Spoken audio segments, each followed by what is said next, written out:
happen. At least make some noise.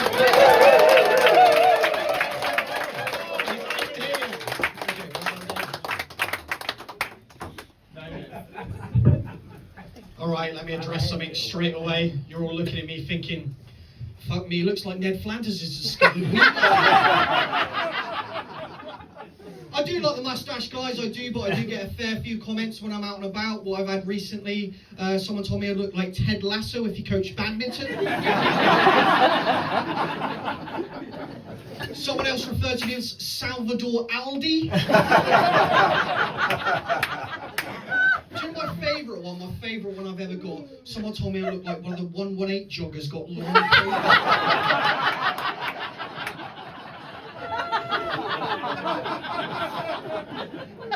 I feel I need to explain my look. Like, my entire look is designed out of spite, right? I only grew the mustache because an ex-girlfriend hated it and I couldn't be asked to break up with her. And I'm only growing my hair out at the moment, right, because my boss absolutely hates it, right? We've had 5 meetings about my hair. I've been stealing office supplies for 6 months and this prick hasn't noticed. I'm going to wait for a particularly bad hair day and see if I can walk out with a printer. Well, my hair grew a little bit long, right? And I came into work and he called me a puff. In 2026. So now I've made a deal, right? I'm going to keep growing my hair out until it reaches my arse or until he joins me at Pride this year. Well, it's lovely to be here, guys. I'll tell you a little bit more about me. I didn't talk till I was 4 years old. Some of you are already looking at me being like, you couldn't have waited another 30? No, I didn't talk till I was 4 years old, right? I had a speech problem. And rather than take me to a speech therapist, what my parents did is they popped me down in front of the TV and I became obsessed with the news. I became obsessed with one news broadcaster in particular. Do we remember Sir Trevor McDonald? Yeah, the ITV OG? Yeah. Well, basically, I watched Sir Trevor, and that's actually how I learned to talk. I'm not going to lie, guys, it did affect me. When I finally went to school, I didn't want to talk to the other kids. I just wanted to interview Nelson Mandela. Well, I was telling my mate this story recently, right, and he said, you should write to Sir Trevor and thank him. And I did. And I got a letter back. Do you want to hear what I got back? Yay! Yeah? So I wrote to Sir Trevor and I said, Sir Trevor, thank you for making me the articulate, eloquent young man that I am today. And the letter that I got back said, shut up, fam. Say my name again, I'll bang you out. You pussy old bumperclot. Turns out that wasn't Sir Trevor, that was my mate fucking with me. I did get a letter back from Sir Trevor in the end, I did.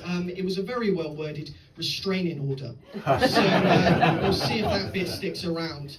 You guys seem lovely, so what I'm going to do tonight, right, is I'm going to do my most awkward joke. Now, to understand this joke, you need to know what a rage room is. Do we know what a rage room is? No. Yeah, a few younger people here.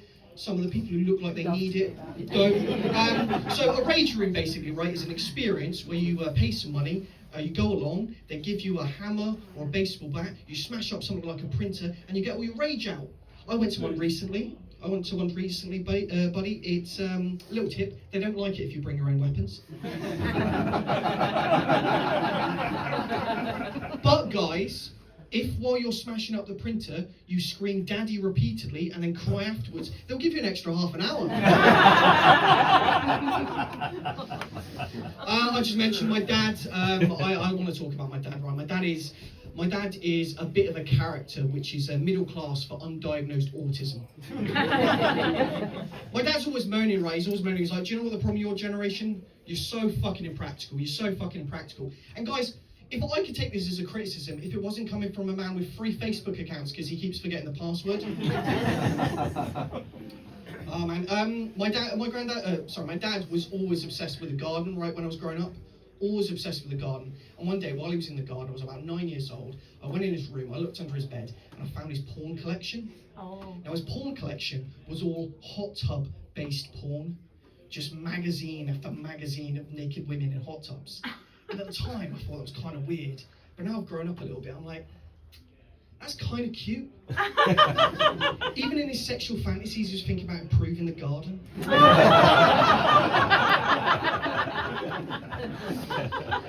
Anyway, anyone else's parents do this? When you were out and you start crying, they'll be like, I'll give you something to cry about. Okay. Some people need therapy as well, brilliant. I thought we were going to get a smack when we got home, but instead, right, what my dad would do is pull out an old VHS copy of Princess Diana's funeral and pop it on. Really weird, guys. I would have rather taken a beating. Do you remember the foot and mouth crisis? Do you guys? Yeah, you guys must have been affected here. I was like living in Somerset at the time, right, and we were really affected. And we were really affected as a family, right, because it was going on. My dad came home one day and he goes, "That's it, I'm becoming a vegetarian." So that meant for the next 10 years while my parents were together, my mum had to make him a separate vegetarian meal every single night. It was only a year after they got divorced that we found out that my dad had been eating meat in secret the entire time and just demanding a vegetarian meal to fuck with my mother. Personally, guys, I think that's more of a commitment than veganism, okay? Don't feel too bad for her, right? Don't feel too bad for her, because a year after that, we found out that she'd been having a secret affair for 6 years, so it turned out she was a secret meat eater as well. Just leave you with the image of my mother's affair there. No, I think it's really hard at the moment, right, to talk to your parents about politics. Dom's already mentioned Shamima Begum. Me and my dad were talking about Shamima Begum a little while ago, right? And he turns around to me and goes, "I bet you'd invite Shamima Begum back into the country and stick her on Love Island. Wouldn't ya? I said, "Of course not, Dad. I put her on Married at First Sight. She's much more familiar with the format of the show."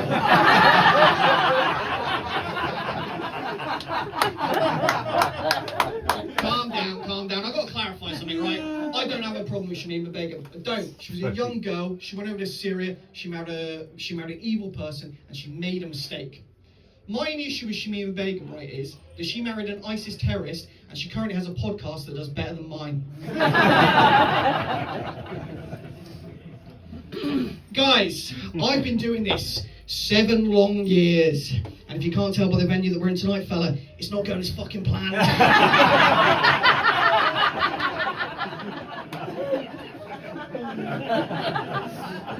I am not lying, right, when I say I'm about 2 weeks away from a prison marriage with Lucy Letby at this point. That is, of course, a joke. I'm not really into blondes, to be honest. Okay. Oh, well, you guys have been lovely. I'm gonna do a couple more bits and I'm gonna shoot. Okay. Got a question for you guys. Anyone in here got any bad tattoos? Okay, I'll rephrase that question. Anyone sat next to anyone who's got any bad tattoos? You, Smith, what's your name? What's your name and what's the tattoo? Roxanne. What's the bad tattoo, friends? It's not that. We'll be the judge. The bomb on your back, okay. Slag tag, but no, anyway. Tramp stamp, sorry. Different lingo down here. So what is it on? Swirly thing. Okay, alright. And how blind was the guy who did it? He was I had some bad tattoos, right? So I had to get something done recently. I had to get a cover-up tattoo. Do you know what a cover-up tattoo is? Kind of clues in the name, right? A cover-up tattoo, right, is when you get some tattoos done when you're 18, 19, when your brain's not fully formed, and then years later you regret it. And years later you've got to get something quite dark, something quite large to cover up the mistakes that you made when you were still a child. I got a cover-up tattoo done recently of an angry gorilla's head on my belly. I'm going to get out in a minute. Silence in the room is consent, by the way. Now, before I get this out, I realise I am never getting a blowjob again in my life. So, I'm going to see how these do. You guys can see me in the back, right? I'm going to get this stuff out for you now.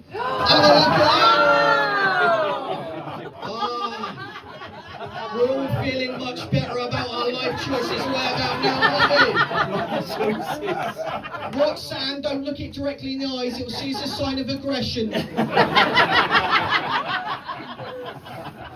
Before anyone asks, this is one gorilla that Jane Goodall couldn't save. Now you might be wondering, why is this weird man got his belly out in front of us on a Friday night? Here, I put it down to poor career choices, Roxanne. Now, there's two reasons I got my belly out in front of you beautiful people, right? First reason, I was doing a gig up in Worcester. I was doing a new material gig, and basically every time I made a deal with the audience that every time they didn't laugh at a joke, I'd take off an item of clothing. You lot are lucky I didn't do that tonight. So anyway, to cut a long story short, I got pretty naked, but I did get the best heckle I've ever got in comedy ever. Just from the darkness, from the back of the room, some guy just went, "I swear that gorilla used to be thinner."